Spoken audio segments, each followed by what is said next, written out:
In a small, remote village, nestled between the dense African jungle and the winding river, there was an unspoken rule.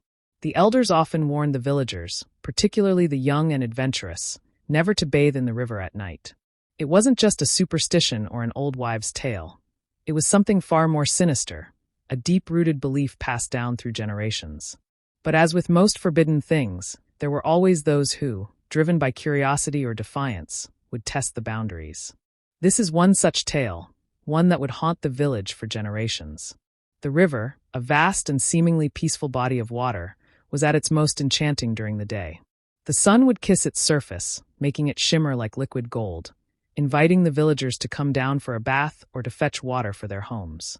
Children would often play along its banks, unaware of the dark secrets that lay beneath the surface. The river, though, was not always a friend. Its mood would shift as the night fell, and as the village prepared for rest, the waters would begin to stir with something ancient and restless. On one particularly warm evening, a young man named Kofi, full of youth and vigor, decided to disregard the warnings. His muscles ached from a long day of work in the fields, and the cool, refreshing waters of the river seemed like the perfect cure. The moon was full that night, casting its silvery glow over the village, and the river sparkled under its light. Kofi's heart raced with excitement as he walked toward the water, thinking nothing could harm him under the protective gaze of the moon. As he approached the riverbank, he noticed that the usual sounds of the jungle had fallen silent. No birds chirped, no insects hummed, and even the trees seemed to hold their breath. The air grew thick, and a chill ran down his spine. He paused, feeling the weight of the silence pressing on him. But the water was inviting, and his need for relief was stronger than his apprehension. Kofi stepped into the river, the cool water lapping at his feet. It felt like the embrace of an old friend, comforting and soothing. He waded deeper, the water now reaching his waist, and soon he was submerged up to his chest. The current was gentle, and for a moment, all his worries seemed to float away with the ripples. But as he swam further, he began to feel something strange. The water, which had once felt so soothing, now felt heavy and thick. The current, which had been gentle, began to pull at his limbs. He tried to move, but it was as though something was holding him down. Panic started to claw at his chest as the river seemed to come alive around him. His legs kicked, but they felt numb, sluggish. The deeper he swam, the more the water pulled him, and the more his body began to feel like it was sinking.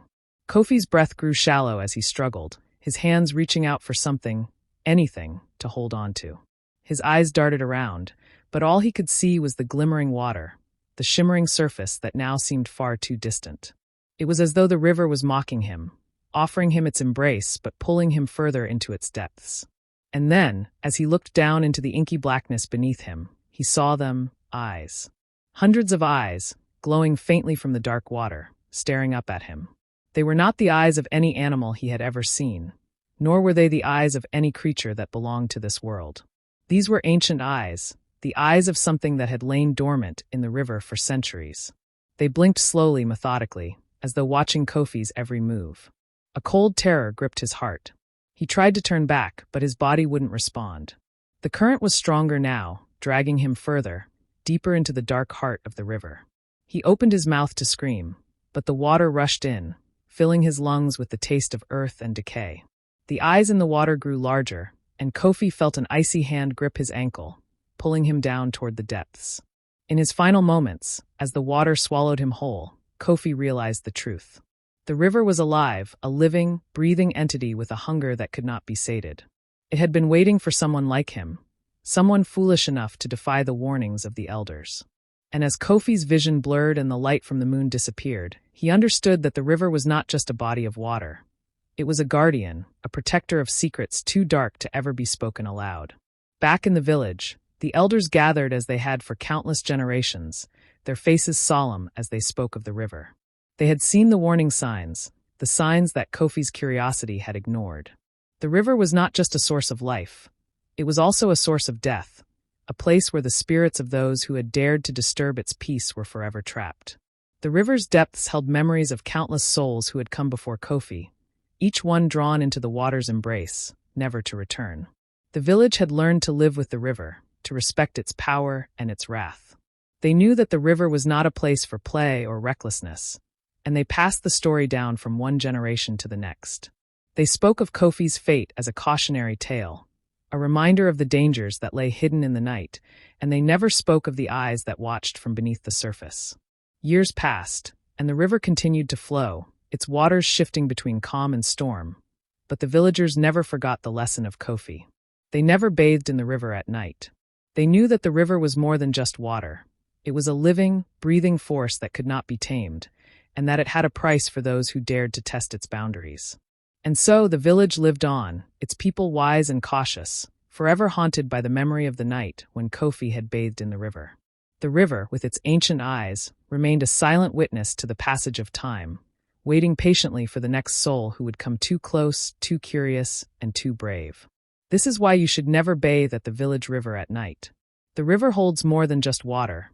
It holds the souls of those who dared to test it, and it will not hesitate to claim those who forget thee. In the days that followed Kofi's disappearance, the village fell into a quiet, eerie mourning. The elders, wise with the knowledge of the river's power, gathered in secret councils to discuss the tragedy, but no solution could be found. Kofi had been warned, and yet his youthful spirit had refused to heed the advice that had been passed down by their ancestors for generations. They had always known that the river had its own secrets, ones that it never shared with outsiders, but the loss of one so young weighed heavily on them. The villagers, however, did not speak of the incident openly. There were whispers, of course, quiet conversations held behind closed doors, around flickering fires and under the starry African sky. No one wanted to speak too loudly for fear that the river, with its deep, unspoken hunger, might hear them and come for more. Some of the elders claimed that the river had always been a protector of sorts. It had its way of keeping the balance, drawing in the impetuous, the curious, and the reckless, and punishing them for their mistakes. They said that the river was once a mighty spirit, a force of nature who had been banished by the gods for reasons that no one living could fully comprehend. The river, they claimed, was a reminder of the old days, when the earth was ruled by powerful spirits, and every stream, every mountain, every gust of wind had its own spirit. As the nights grew longer, the river's presence became more felt, even from the safety of the village. Those who lived near its banks found it harder to sleep, as if the river's energy pulsed through the very ground beneath their feet. The villagers said that they could hear strange sounds emanating from the water at night, low, mournful groans, whispers, and a faint, rhythmic thumping, like the heartbeat of the earth itself. In the months following Kofi's disappearance, some of the villagers reported seeing strange shapes in the water at night. Figures, half-formed and dark, that seemed to glide beneath the surface of the river like shadows. Some said they saw the shapes of children, others of animals, and even some who swore they had seen the face of Kofi, his eyes wide with terror, trapped forever beneath the water. The village healer, an old woman named Nana Amina, was the first to speak out. She had been the one to tell Kofi's family that the river must never be disturbed after nightfall. "There is a spirit within the river," she told the villagers in a voice that seemed to crackle with the weight of years. "It is not just water. It is a guardian, a protector. It watches over this village, keeping us safe, but it also has its own rules. The river's heart is ancient, and it does not forgive those who trespass after dark." Her voice was firm and steady, but there was a tremor in her eyes. Nana Amina had lived long enough to know the true nature of the river. She had seen it claim those who were foolish enough to wander into its depths when the moon was high and the stars were hidden behind clouds. But it wasn't just the young ones who had been lured by the river's calm. Even some of the oldest villagers, those who had lived in the village for decades, had once disregarded the warnings. None had ever returned unchanged. As the seasons passed, stories began to circulate about the river's power. In hushed tones, elders spoke of an ancient ceremony that had once been performed to keep the river's spirit at peace. It was a ritual of offerings, a way to honor the river and ensure that it would not take from the living. But over the years, the ceremony had been forgotten, replaced by more modern ways of life. The elders were beginning to realize that the balance had been upset. The river's spirit had become restless, angry even, and it had taken Kofi as a reminder of the old ways. The villagers began to fear the river once again, especially after sunset, when the darkness seemed to amplify the sense of foreboding that hung over the waters. Children no longer played near the river at night, and adults avoided crossing its banks after the sun went down. Only a few brave souls, mostly the younger men, still dared to approach it under the cover of darkness, drawn by the same curious energy that had claimed Kofi. They would come back with stories, though, strange ones that left the village in even greater fear. Some spoke of hearing the river call their names, others of feeling an icy hand brush against their skin. And a few even claimed to have seen the river take on the shape of a massive serpent, its body coiling and twisting through the water as though it had come to life. It wasn't until the arrival of the next full moon that things truly began to change. The night was thick with mist, the sky clouded over, and a strong wind howled through the trees. Nana Amina had gathered the elders once again, for they had come to a decision. The only way to ensure that the village would be safe was to bring back the ancient ceremony, to give the river the offerings it so desperately craved. But the night was already filled with too much tension. The whispers had already spread that Kofi's fate was not just an accident. No, it was a warning. The river, once a protector, had been awakened, and now it demanded something more. Some of the villagers feared that the ceremony, if it were performed, might only anger the river further, sealing their doom. But Nana Amina was resolute. She had seen the river's power, and she knew that it was not just a matter of appeasing the spirit. It was a matter of restoring the balance, of offering the river something worthy in exchange for their safety. The ceremony was held on the banks of the river, under the watchful eyes of the full moon. The villagers gathered, each one holding a small offering wrapped in cloth, fruits, grains, and precious objects that had been handed down through the generations.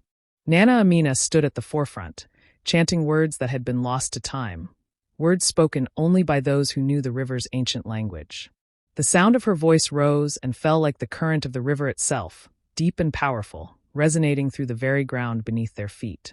The wind picked up, howling through the trees, and the river began to churn. The villagers held their breath, watching in awe as the waters rose, swirling around them like a living entity. For a moment, it seemed as though the very earth was holding its breath, waiting for the river to make its move. And then a voice that echoed through the night, low and rumbling, like the sound of water crashing against rocks. "Why have you come?" The villagers froze. They knew the river could speak, but to hear it in person so clearly was an experience unlike any other. The voice was not just a sound. It was a presence, an ancient energy that seemed to fill the very air around them. "We come to offer," Nana Amina said, her voice steady. "We come to restore the balance." The river's surface rippled, and for a brief moment the waters parted, revealing something beneath. Something ancient, something that no one had ever seen before. It was a shape, shifting and moving, like a serpent made of water, its eyes glowing from within. And then the river spoke again. "Do you understand what you ask for? To restore the balance, you must give more than offerings. You must give your fear, your respect, and your acknowledgement of the old ways. Only then can the river rest." The villagers were silent. They understood. This was not just a river, not just water. It was a guardian, a protector of the land, a keeper of ancient secrets. And they had ignored it for too long. The ceremony continued, each person stepping forward to place their offering into the river, their hearts heavy with the weight of the river's power. As the last offering was given, the waters began to calm. The voice of the river faded, replaced by the sound of the gentle current. The village, for the first time in many moons, felt at peace. The river was still, its dark depths hiding the secrets of the past, but the village was safe once again. But the lesson had been learned. The river, with its ancient eyes and its hunger, would not be forgotten again. The villagers, now more connected to the river than ever before, knew that they must never take it for granted again. The river was not just a source of life. It was a reminder that some forces, no matter how beautiful or peaceful they seemed, should never be underestimated. The ancient spirits of the river had been appeased, but the balance would always remain fragile. And so, the village continued to thrive, its people forever mindful of the river's power. The warnings passed from one generation to the next, reminding them all, never bathe in the river at night. Never ignore the river's power.